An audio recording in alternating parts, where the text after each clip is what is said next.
News stories, like where have you been impressed, not maybe by the magnitude, but by the significance of individual gestures? Yeah, that's probably the other source of fuel, outside of the good book and the family, is seeing individuals and church groups and doctors and nurses and assistants who often get forgotten, and small business owners completely changing their whole line of products to not just accommodate the need or meet the need, but to over deliver. And so when you get, church lady groups in churches that are stitching masks at the very outset and still doing that to meet the need, because this is so important.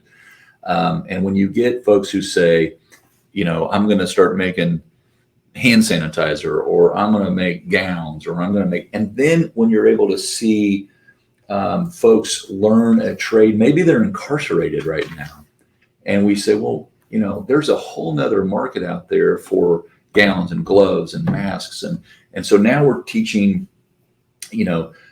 tailoring, and ultimately then they're going to be able to, when they pay their debt to society, they're going to be able to go work for an RV industry, and they're already getting credentials and certificates from, a business or Ivy Tech or Vincent's University, or they could go work for one of our auto OEMs or trucking companies, and they're in high demand. And so when you get to see, our recidivism rate went down 4%, because we're training people so that when they get out, they're already hired, and they have more than hope. They have a skill set and a lot of dignity that goes with it.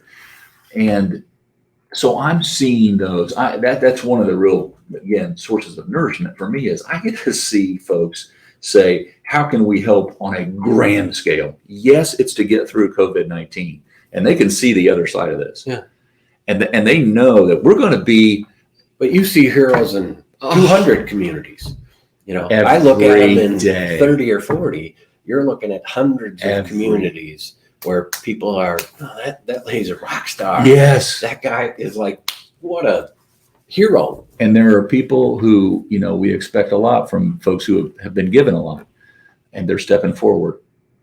And we're also seeing people who, again, don't have much, who are given a lot, whether they're leading them to help, whether they're, collecting T-shirts that they haven't worn in years and making masks and then giving them to the folks who are in need, whether or students in high school or junior high using 3D printers to make face shields and then delivering them to the local hospital. I mean, it is inspiring.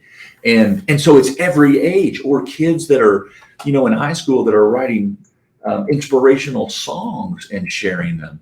And then going down to not Nashville, Indiana, but the Little Opry, but the Big Opry down in Nashville, Tennessee, and playing these songs that they wrote on Hoosier soil. It's pretty. Okay, I want to interview her. Jenny actually. I will connect you. To interview that person. I will connect you. I'll make that happen, and you, I think, will be inspired.